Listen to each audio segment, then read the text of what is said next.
இதுதான் நான் முதலாவதாக செய்கிற கேள்வி. இரு துணிக்கைகள் ஒன்றையொன்று நோக்கி மாறா கதிகளுடன் இயங்குகின்றன.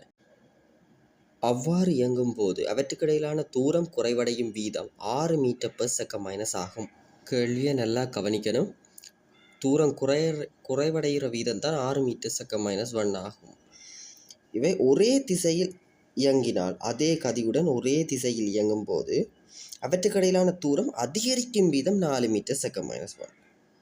அப்படி என்றால் இப்படி தான் செய்யக்கூடியதுமாக இருக்கும். பாருங்க, இப்போ பார்த்தீங்கன்னா 2 துணிக்கைகள் ஒன்றை நோக்கி நகர்கின்றன.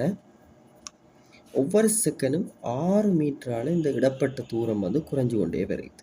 ஓகேயா? அப்போ இது எக்ஸ் தூரம் நகர்ந்தான்னு வைப்போம், இது y தூரம் நகர்ந்தான்னு வைப்போம். ஓகேயா? அப்போ எக்ஸ் ப்ளஸ் ஒய் 6 மீட்டர் ஒவ்வொரு செகண்ட்லையும். ஓகே, நெக்ஸ்ட் என்னென்று பார்த்தோம்னா, இதே 2 துணிக்கைகளும் இதே வேகத்தில் நகருது. ஆனால் ஒன்று நோக்கிய திசையில் நகருது. அதாவது இந்த வேகத்தில் ஒன்று நோக்கிய திசையில் நகருது.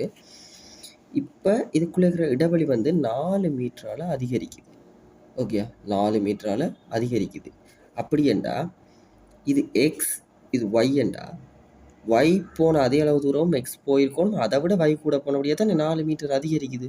அப்போ y மைனஸ் எக்ஸ் 4 மீட்டர் வரும்.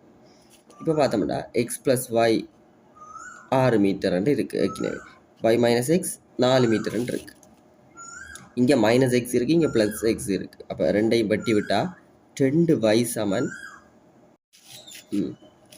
ரெண்டையும் வெட்டி விட்ட வேண்டாம், எக்ஸ் மைனஸ் எக்ஸ் போயிடும், ப்ளஸ் எக்ஸ் போயிடும். அப்போ இது ரெண்டையும் இப்போ கூட்டுறோம், இந்த 2 சமன்பாடையும்.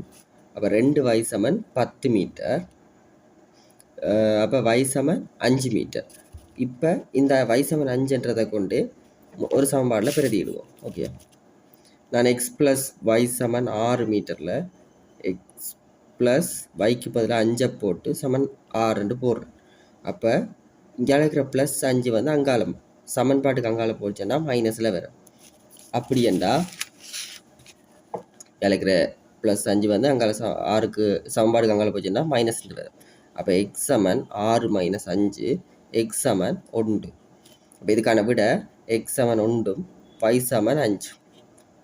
ஓகேயா? ஆகவே இதன் விட முதலாவது 5 மீட்டர்/s-1, 1 மீட்டர்/s-1. தேங்க்யூ.